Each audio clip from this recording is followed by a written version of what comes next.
우리 성경을 찾겠습니다. 오늘 마태복음 강의 132번째, 132번째.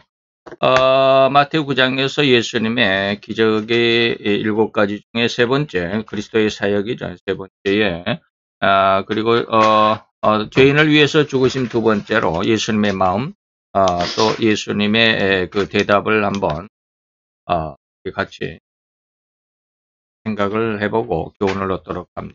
본문 마태복음 9장 14절에서 17절까지 우리 같이 다 같이 한 목소리로 봉독하도록 하겠습니다. 그때에 요한의 제자들이 예수께 나와 가로되 우리와 바리새인들은 금식하는데 어찌하여 당신의 제자들은 금식하지 아니하니까? 예수께서 저에게 이르시되 혼인집 손님들이 신랑과 함께 있을 동안에 슬퍼할 수 있느냐? 그러나 신랑을 빼앗길 날이 이르리니 그때에는 금식할 것이니라. 생배 조각을 낡은 옷에 붙이는 자가 없나? 이는 기운 것이 그 옷을 당겨 헤어짐이 더하게 되며 새 포도주를 낡은 가죽 부대에 넣지 아니하나니 그렇게 하면 부대가 터져 포도주도 쏟아지고 부대도 버리게 됩니다. 새 포도주는 새 부대에 넣어야 두다 보느냐. 우리 지난 시간에는 이 본문 말씀 중에서 세례 요한의 제자들이 예수님께 나와서 예수님을 한쪽으로 해석하면 신란했다.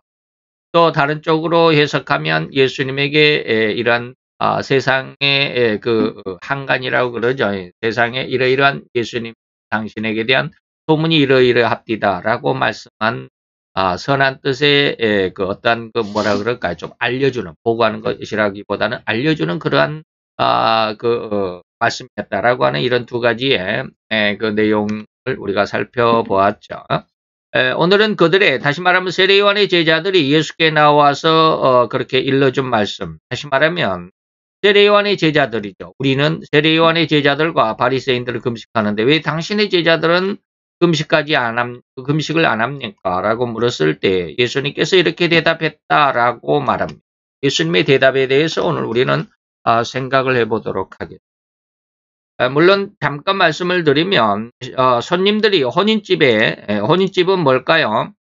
여러분들 요한복음 2장에 보면 예수님이 혼인집에 가서 불로 포도주를 만든 사건이 나오는데 거기서도 혼인집으로 비유를 했습니다. 다시 말하면 세상의 삶은 혼인집과 같은 말이에요. 다시 말하면 인간이 세상을 살아가는 인생 중에 가장 행복하고 기쁜 날이 언제다? 혼인날이다. 그래서 우리나라에서도 일반 백성들은 사모관대를 할 수가 없죠. 관직을 얻은 사람만이 사모관대를 할 수 있어요. 오직 딱 하루만 사모관대를 할 수 있도록 허락을 했습니다.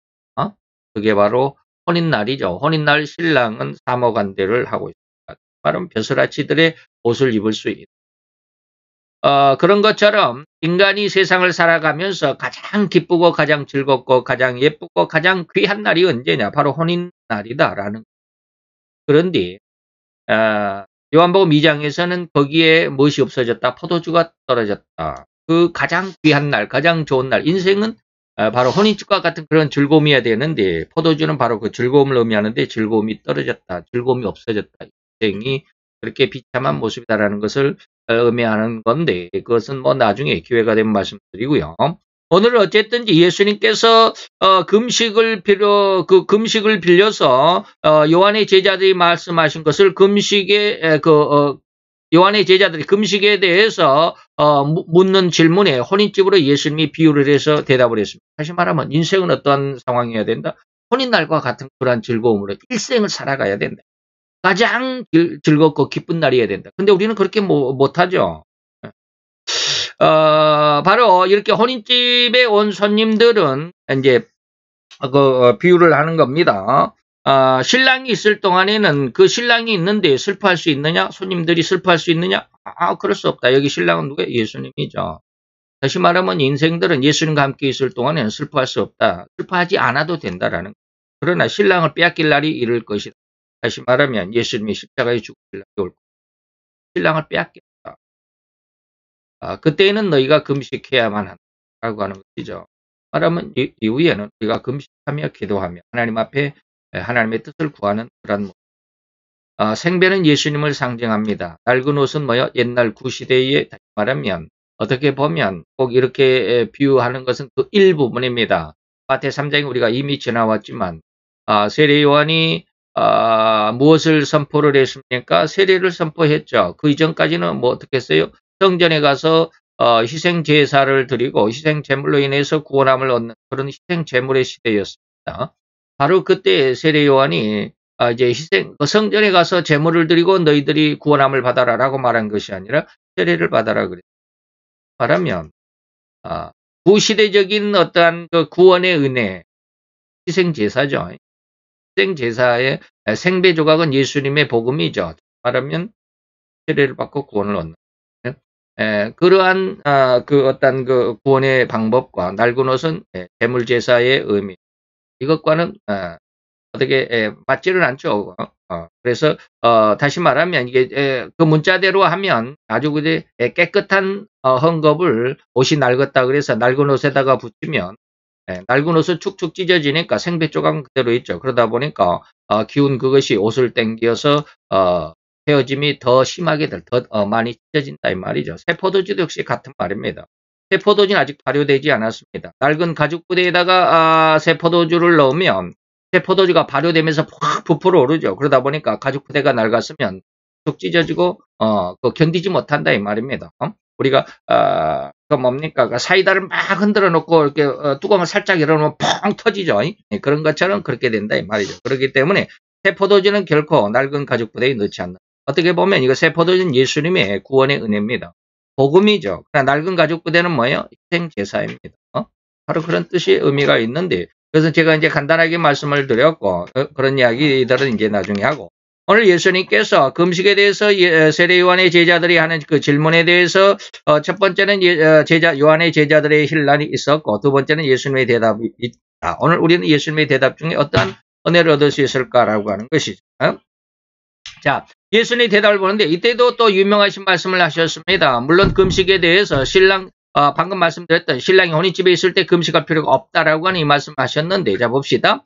예수님의 이 대답은 예수님 자신이 그리스도 다시 말하면 구세주로서 인류를 어떤 방법으로 구원할 것인가 하는 비밀을 은근히 비유하십니다. 방금 말씀을 드렸죠. 우리가 말씀하시는 생배 조각과 낡은 옷 그 다음에 새 포도주와 낡은 가죽 부대 이런 것을 비유해서 잠깐 말씀을 드렸습니다. 이러한 비밀들을 은근히 비유로 인해서 그들에게 나타내 주셨습니다. 이 구세주로서 인류를 구원하는 방법을 금식과 비유해서 십자가의 죽음이라고 하는 것. 다시 말하면 뭘로 했어요? 신랑을 빼앗길 날이 이를 것이다. 그것은 예수님이 십자가에 죽으실 그것을 비유한 것이다. 그래서 금식을 물었을 때에 예수님은 십자가의 죽음을 은근히 거기에 포함시켜서 말씀하신 것이죠.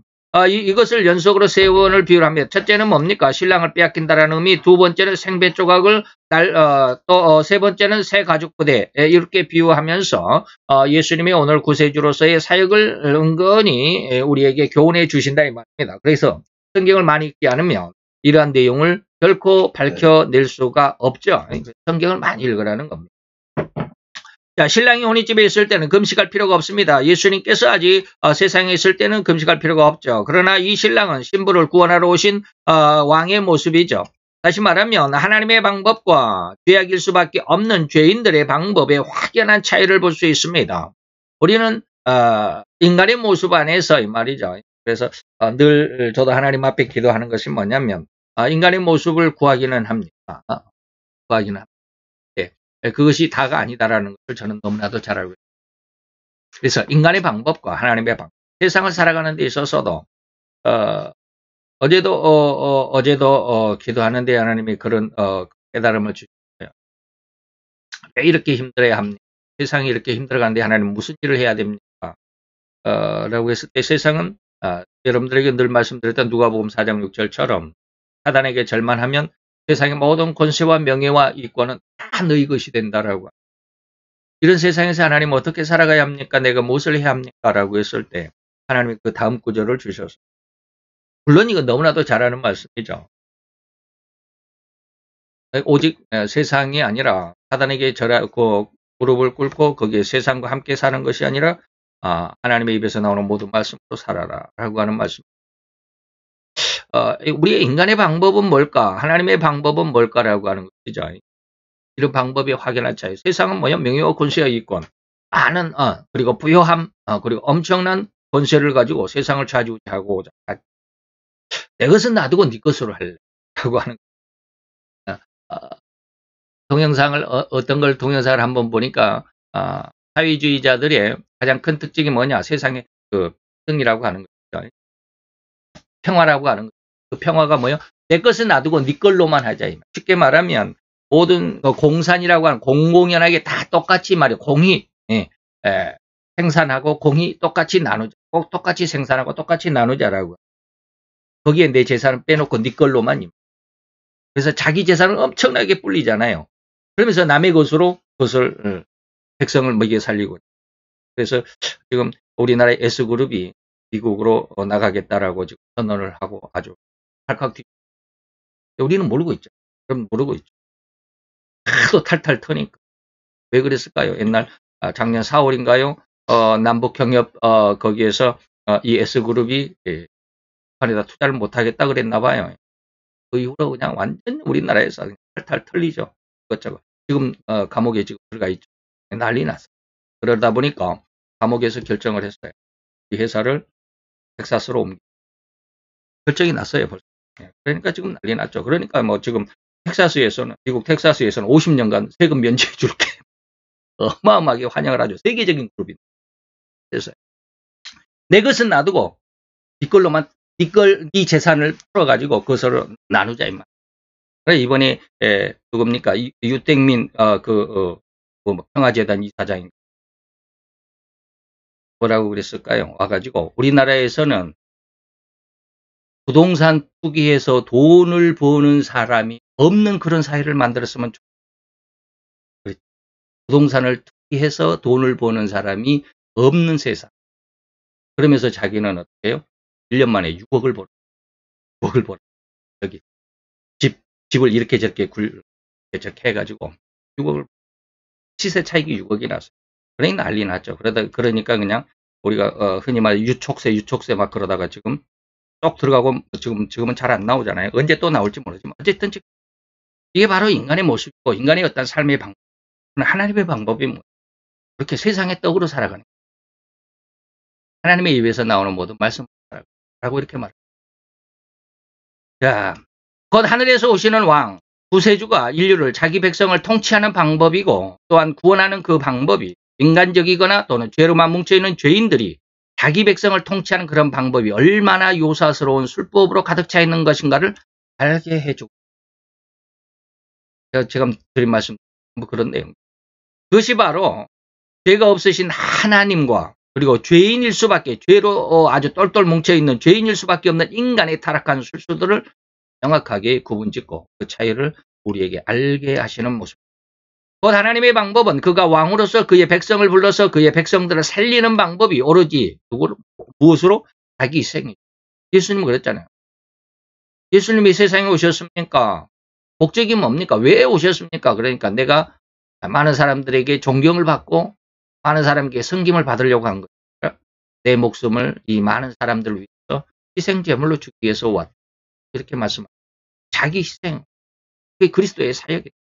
곧 왕의 희생과 왕의 죽음으로 인해서 그의 백성들이 산다. 이것이 바로 구세주 그리스도의 목표죠. 그리고 그의 삶의 모습. 그래서 그러한 방법이 나라뿐만 아니라 일반 지역 사회나 교회나 가정도 역시 그와 같은 의미가 필연적으로 적용돼야 한다는 것. 왕이 죽음으로 인해서 그의 백성을 살리는 방법으로 그의 백성들을 통치하기도 하고 구원하는 길이라는 것을 너무나도 잘 알고 반드시 그렇게 실천함으로 살아가는 자가 바로 하늘에서 오신 왕의 진짜 정체고 진면목이다 라고 하는 것이죠. 그러나 땅의 왕, 다시 말하면 곧 죄성을 버릴 수가 없는 오로지 죄덩어리인 인간이 왕이 되어 나름대로는 큰 소리를 치면서 자기가 나라를, 백성을 가장 잘 인도하고 가장 잘 사는 나라가 되게 하고 이제까지 경험해보지 못한 그런 최고의 나라를 만들겠다라고 자랑을 해보고 입에 침을 튀기지만 그것은 어쩔 수 없는 죄인의 죄성으로 인해 이루어질 수도 이뤄내지도 못하는 추악하고 가장 요사스러운 방법을 구사할 수밖에 없는 후한무치한, 화련치한, 올렴치한, 거기에 더하여 철면피한 인생을 살아갈 수밖에 없다는 것을 오늘 우리가 2020년 11월 중순의 시기에, 그건 제가 11월 달에 지금 이 원고를 써놔서 그래요. 그래서 석 달 전에 써놓은 것이죠. 이러한 시기에 이 나라 자유대한민국의 정치권에서 너무나도 확연하게 잘 살필 수 있지 않겠나. 여러분들이 지금 우리나라의 대통령이나 통일부 장관이나 전 조땡 법무장관이나 또 추 장관이나 이런 사람들 보면 돼요. 지금 현 그 박 법무장관도 지금 난리법석이죠. 법석이에요. 그런 사람들이 나라의 법을 가지고 이렇게 저렇게 하겠다라고 하는 것은 참 후한무치하고 파렴치한 그런 모습이다라고 하는 것. 이게 바로 죄인들의 모습이에요. 그래서 이 나라의 이 땅의 왕은 자기가 죽는 것이 아니라 오히려 자기가 더 잘 살기를 원하고 백성을 죽이고 힘들게 하고. 왕 대통령이 뭐라고 그랬을까요? 8.15 경축 행사에 가가지고 이 나라의 백성을 위해서 한 목숨 바치겠다 그랬는데 우리나라의 공무원이 북한에 가서 사살되고 화형식을 당하고 그래도 찌꺼리 한번 못하고 말이에요. 이런 모습, 앞에 어떤 거 말과 뒤에 말이 전혀 다른 우리나라의 원전의 그 모든 기술을 북한에다가 넘겨주고 말이에요. 답답하죠. 그래서 그렇게 함으로써 더욱 강압적으로 포갑하는 정치를 이뤄갈 뿐이라는 것이 너무나도 확연하게 하늘에서 오신 왕과 인간의 세상의 죄인이 왕이 됐다라는 그런 것의 차이점을 우리는 잘 들여다볼 수 있기를 바랍니다. 이게 바로 이제 세포도주가 어떻고 낡은 가죽 부대가 어떻고 하는 그런 내용입니다. 생배 가죽이 어떻고 낡은 옷이 어떻고 뭐 이런 내용이다 이 말이죠. 교회에서도 담임 목사가 교회와 교인을 위하여 죽어야만 합니다. 죽어야만 한다. 희생해야 된다 이 말입니다. 진짜로 목숨을 끊으라는 게 아니고, 그래야 교회가 살고 교인들이 삽니다. 그 교회에 이러한 희생의 피가 뿌려져야만 한다는 것입니다. 이런 피가 없다면, 이런 희생의 피가 없다면 그 교회는 그리고 그 교인들은 결코 피가 모자라서 빈혈증에 걸리고 말 것입니다. 교회가 온전히 자라가지 못한다 이 말.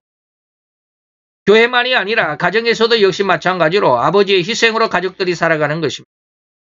제가 요즘에 그 자연인이다 뭐 이런 걸 잘 본다 그러잖아요. 거기에 나와 있는 분들이 뭐예요? 전부 산속에 들어가신 분이 전부 60대 거의 60대 후반, 거의 90%가 95% 이상이 60대 후반이에요.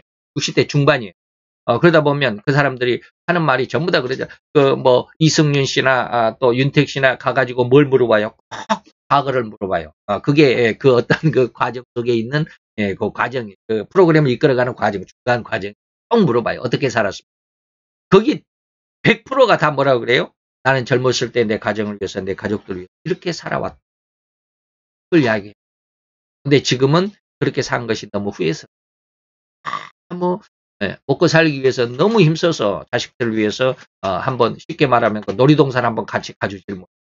이런 자녀들을 위해서 이렇게 조금 같이 놀아주지도 못했다라는 그런 아쉬운 말들이 많아요. 이건 뭐냐면 아버지의 희생으로 가족들이 살리는 것이다라는.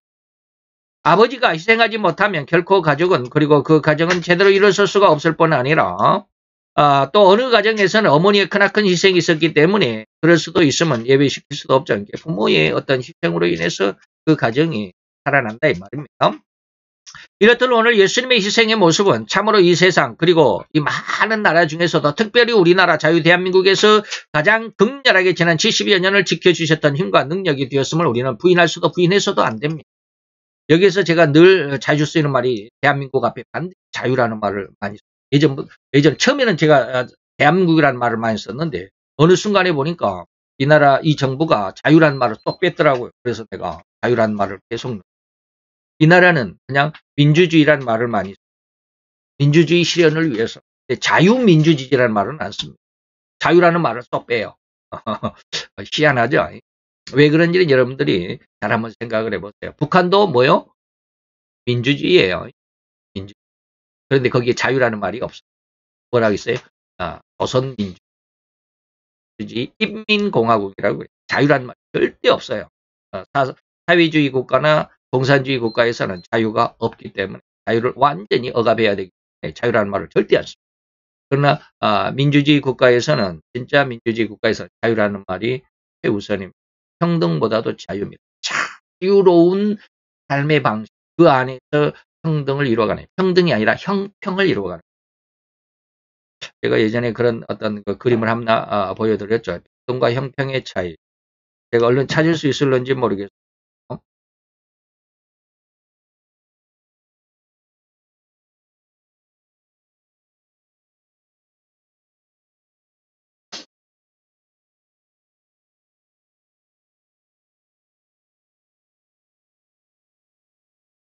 못 찾겠.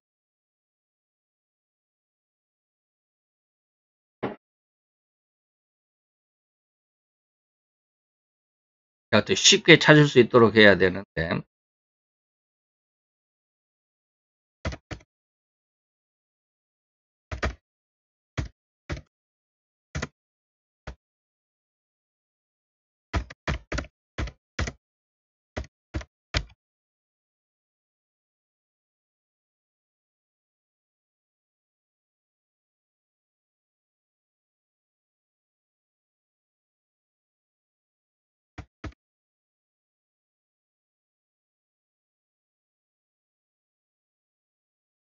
오늘 못 찾겠네요. 얼른 못 찾겠네요.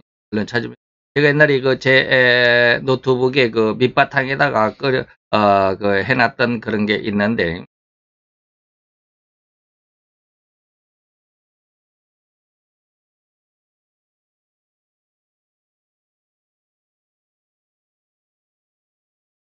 나중에 봅시다.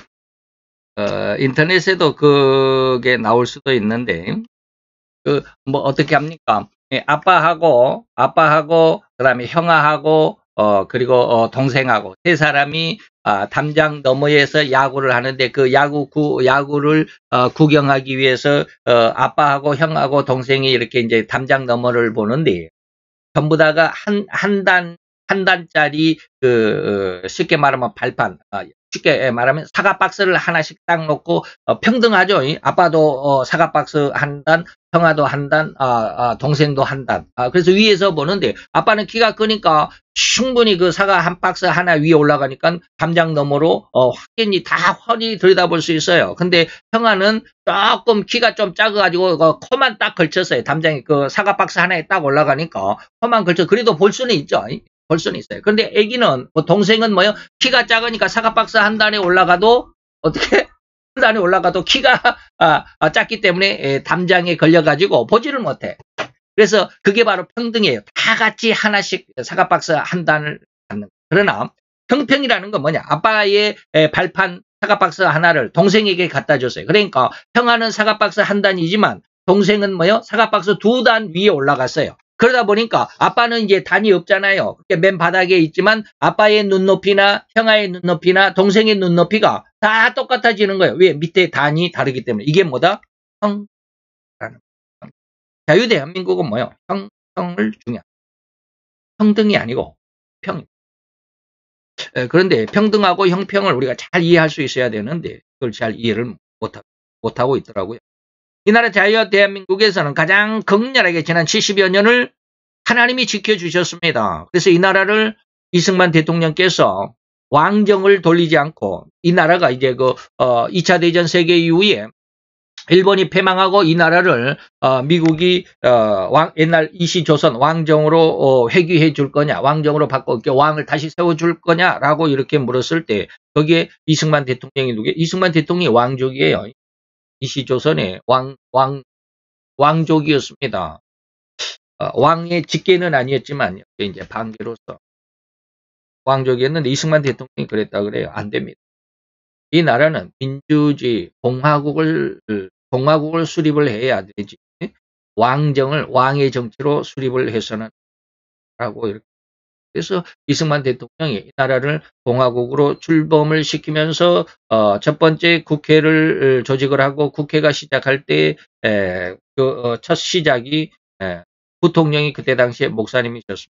그래서 그 목사님에게 기도를 부탁을 해서 이 나라를 하나님 앞에 기도로 시작했던 나라입니다. 그것이 바로 70년이 지나서 우리가 요즘에는 뭡니까? 세계 11위가 되는 엄청나게 강대국이 되어 있습니다. 70년 동안, 70년, 다시 말하면 50년 전에는, 70년입니까? 70년 전에 6.25가 있을 당시에, 우리나라가, 해방을 받고, 3년 후에 1945년에 해방을 맞고 5년 후에 50년에 6.25 전쟁을 맞았죠. 6.25를 3년 동안 겪으면서 1948년도에 아니죠. 53년도에는 쉽게 말하면 세계에서 뒤에서 탑을 달리는 그렇게 아시아 국가에서 제일 못하는 왜 6.25 40년 동안 36년 동안 일본에게 수탈을 당하고 그 다음에 5년 후에 또 6.25 전쟁으로 인해서 온 국토가 완전히 부산만 빼고 완전히 전쟁터였잖아요. 그래서 완전히 폐허가 되어버린. 그래서 북한에서 전기를 주지 않으면 깜깜해서 살아갈 수도 없어. 그때 당시에는 북한이 더 잘 살았습니다. 그래서 휴전선 이후에는 북한의 김일성이가 수력발전소를 끊어가지고 뭐 어디 수력발전소 가고 전기를 끊어가지고 우리나라가 한동안 아주 암흑 속에 살았다고 그래요. 그렇게 못 살았던 이 나라가 70년이 지난 지금에는 세계 11위의 강대국입니다. 이렇게 작은 나라가 자연 자원도 없는 이런 나라가 어떻게 11위의 강대국을 이룰 수 있겠습니까? 그 나라의 필리핀, 그때 당시에 필리핀 그러면 우리보다 한 40배 정도는 잘 살았던 그런. 근데 70년이 지난 다음에 지금 필리핀은 어땠을까? 인도네시아는 어땠을까? 말레이시아는 어땠을까? 동남아에 있는 모든 나라들 다 합해도 우리나라를 따라오지 못합니다. 그것은 뭘까? 우리나라 국민성이 그럴까? 우리나라의 국민성이 그렇다면 제가 늘 이야기하지만 북한도 그렇게 잘 살아야 되죠. 우리나라 국민성이 원래 그렇게 열심이고 훌륭하고 그래서 아주 그냥 막 단합이 돼가지고 나라를 그냥 팍 발전시키고 국민성이 그렇다면 북한도 그래야 되는데 똑같은 북한도 우리나라 국민인데 왜 북한은 저렇게 세계에서 두 번째로 못 사는 나라가 됐고 우리는 세계에서 11번째 잘 사는 나라가 됐을까? 이 작은 나라에서 그것도 두동강이가 난 안쪽에서 그것은 뭐예요? 하나님이 지켜주셨다라고 하는 70년 동안 지켜주신 하나님의 그 힘과 능력이 있었다라는 거예요. 이걸 지금 이 정부에서는 지금 부인하잖아요. 결코 부인해서도 안 되고 부인할 수도 없는데 그걸 부인하려고 합니다. 그래서 이승만 대통령을 이 나라의 역사에서 지우려고 지금 이제 그 예수 그리스도의 그렇게 희생하신 십자가의 대속의 은혜가 곧이어서 온 세상을 가장 평안하고 영원한 안락함과 기쁨의 나라와 인생으로 인도하실 것입니다. 그런데 그 과정이 너무 힘들죠. 제가 그래서 늘 당금질에 대해서 열처리에 대해서 여러분들에게 늘 말씀드립니다. 잡처리, 잡동상이 아주 그냥 뭐 가치가 없는 몇백은 하던 잡철이 용광로 속에 들어가서 불에 달고 녹아져 가지고 또 강철로 뽑아져 나오지만 그 강철로 그냥 쓰는 게 아니죠. 또 불에다가 넣어가지고 두들기고 식히고 막 그렇게 해가지고 아주 엄청나게 강한 명금, 복음을 만들어낸다라고. 그런데 그 과정이 쉬운 것만은 아니다. 이게 바로 우리 인간의 모습이에요. 우리 육신의 삶이에요. 예수님께서 우리에게 가장 평안하고 영원한 안락함과 기쁨의 나라로 그러한 인생으로 인도할 것이다. 그러니까 예수만 믿으면 곧바로 이렇게 되는 게 아니더라는 거예요. 근데 우리는 전부 다 그렇게 지금 오해하고 있잖아요. 예수만 믿으면 잘 될 것. 과정을 잊어버리고 과정이 얼마나 힘들다라는 것을 잊어버리고 왜요? 사단이 그렇게 과정을 힘들게 하고 있기 때문에 이를 전적으로 믿는 신앙이 될 수 있기를 간절히 바랍니다. 자, 첫째는 예수님은 바로 우리에게 살리는 영, 다시 말하면 고린도에서 14장 45절을 보니까 첫사람 아담은 산영, 소울이 되었지만 마지막 아담, 다시 말하면 두 번째 아담인 예수님은 우리에게 스피릿이, 영이 되었다라고 하는 것입니다. 여기서 첫사람 아담은 우리가 너무나도 잘 알고 있듯이 창세기 2장 7절에 여호와 하나님이 흙으로 사람을 지으셨다. 그리고 그 코에 생기를 넣어서 사람이 되게 했다. 생명이 되게 했다 할 때 이게 바로 아담이었죠. 하신과 같이 이 하나님이 지으셔서 그 코에 생기를 불어넣으신 생명이 되었다고 하였습니다. 이때 이 사람을 우리는 아담이라고 한 첫사람 아담이라고 합니다. 이 아담은 분명하게 영과 혼과 육으로 지음을 받았다는 것을 부인할 수가 없는 사실입니다. 그럼에도 불구하고 아담은 분명히 영적인 존재였습니다. 그런데도 다시 말하면 영이 있었다 이 말입니다. 그런데도 그 아담의 영은 결코 성령으로 인한 성령 세례로 인한 영이 아니었다라고 하는 것을 우리는 알아야 되죠. 말하면 혼의 모습이었다 이 말이죠. 여기도 혼이 있기도 하고 영이 있기도라고 하는데 첫사람 아담 다시 말하면 우리가 예수님 이전에 다시 말 성령 세례를 성령의 은혜 가운데 있기 이전에는 예수님의 십자가 구원의 은혜 또한 성령 세례라고 한꺼번에 모아서 이야기하면 인간은 이미 이 에덴 동산에서 이 영이 죽었다 이 말. 결코 정령 죽으려 했을 때 영이 죽었습니다. 하나님과의 교제가 끊어졌다 이 말. 그래서 바로 이후에 하나님과의 교제가 이루어지기를 시작한 것은 예수님의 십자가의 사건으로 인한 것이죠. 그래서 이것은 성령의 영이 아니고 이를 구분해야 되는데 이것은 하나님의 성령에 의한 영과 아담의 영, 다시 말하면 인간의 영의 차이를 우리가 이해할 수 있어야 됩니다.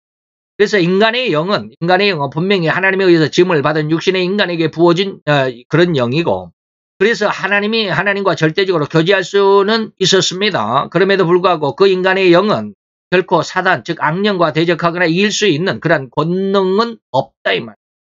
영적인 그런 권능이 없었습니다. 그래서 고린도후서 12장 3절에 보니까 또 그러므로 내가 너에게 말하노니 하나님의 영으로 말하는 자는 누구든지 예수를 저주할 수가 없다 이 말이죠. 성령으로 아니하고는 누구든지 예수를 주라고 시인할 수가 없다. 성령에 의해서만 예수님을 주라, 나의 주님이다, 구세주다라고 인정할 수 있다라는 것입니다. 이것을 다 우리는 절대적으로 구분해야만 합니다. 그래서 안 믿는 사람도 영이 있어요. 그런데 그 영은 뭐예요? 지금 죽어 있는 상태다. 다시 말해 하나님과 교제가 안 되고 있는 상태다. 그렇다고 해서 그 사람이 영이 없느냐? 혼으로만 살아가요. 혼으로만 살아간다면 뭐예요? 동물하고 똑같습니다. 어쨌든지 우리가 그렇습니다. 이걸 잘 이해할 수 있어야 됩니다. 그래서 영에 대한 신앙의 철칙이라고 다시 한번 거듭 강조해 드립니다. 이 영의 차이를 잘 구분할 수 있기를 바랍니다. 인간의 영과 하나님의 영, 이것이 다르다라는 거예요. 그래서 하나님이 인간의 코에 생기를 넣었을 때 그것은 인간의 영으로서의 주신 것이지 그것이 하나님의 성령의 능력을 주신 것은 아니다라고. 그래서 아담의 영은 뭐야? 소울입니다. 산영. 소울. 우리가 흔히 혼이라고 해석하는 그런 소울입니다. 이것은 단지 인간이 하나님과 교제할 수 있는 기능을 가질 뿐입니다.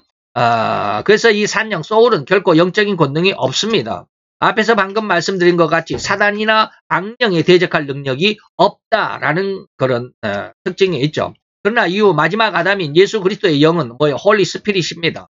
절대적으로 사단을 제압하고 더더욱 통치하에 다스릴 수 있는 영적인 권능의 스피릿이다 이 말입니다. 그래서 이제 뭡니까? 고린도후서 아니죠. 고린도전서 14장 45절에 보니까 아담의 영은 뭐야? 소울이지만 예수님, 마지막 아담은 뭐야? 예수님을 상징합니다. 예수님의 영은 뭐다? 스피릿이다. 소울과 스피릿이. 똑같이 우리가 혼으로 해석할 수도 있지만 스피릿은 성령에 의한 그 영이다. 스피릿이다 이 말. 그래서 이 예수님의 영은 영적인 권능으로 충만한 그런 영입니다.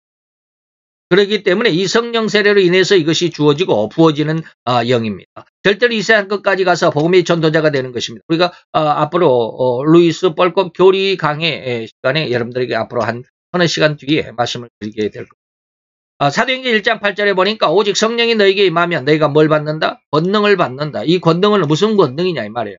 땅끝까지 가는 권능, 땅끝까지 가는 예수님의 증인의 삶을 살 수 있는 그런 권능. 결코 예수님이 살아있는 영, 스피릿은 이 세상의 죄와 그리고 그 죄의 응당한 보상인 죽음으로부터 자유롭다. 죽음이 두렵지 않다. 그리고 거기에 그 죽음에서 해방되어서 결코 죄와 상관이 없는 이른바 영성인으로 변화되는 것을 의미합니다. 자, 로마서 1장 2절에 8장 1, 2절에 보니까 그러면 예수 그리스도 안에 있는 자에게는 결코 정죄함이 없다. 그런데 이 정죄함이 없는 것은 뭐예요? 예수 안에 있는 생명의 성령의 법 때문이다. 이것이 바로 죄와 사망의 법에서 우리를 해방했기 때문이다라고 다 이러한 은혜가 성경의 네 군데를 여러분 찾아서 말씀드립니다. 에베소서 5장에 보니까 예수님은 자기의 피로 우리를 자기 안에 다시 말해 신부로 맞아들였다. 창세기에서 첫 아담에게는 옆구리에 갈빗대로 신부를 만들었죠. 그러나 예수님은 옆구리에 피를 내서 창을 받고 피를 흘려서 예수님의 안에 다시 말하면 신부 성도를 만드신 것입니다. 계시록 19장에 보면 예수님의 피로 정결케 성도들이 뭘 입었다? 세마포를 입고 있다라는 걸 읽어볼 수 있습니다. 마태 25장에서 열처녀 비유에서 예수님은 자신을 신랑으로 비유하고 있고 거기에 열처녀가 다 신부이긴 하지만 미련한 5처녀 그리고 지혜로운 5처녀로 나뉘고 있죠. 그런 내용은 앞으로 마태 25장에 가서 말씀을 드립니다. 아가서에서도 신랑으로 예수님을 비유하고 있습니다. 그러나 오늘 이 말씀 속에서는 뭐야? 신랑을 빼앗길 때가 있다. 다시 말해 예수님이 십자가에 죽으실 그 이후에는 우리가 금식하고 하나님 앞에 기도해야 할 것이다. 이 신랑을 빼앗길 때는 뭐예요? 예수님의 십자가의 죽음을 하죠. 이제 다 끝났네. 네. 자, 주님께서 인간의 몸을 입고 인간의 형태로 오신 것은 그냥 마실 나온 것이 아닙니다.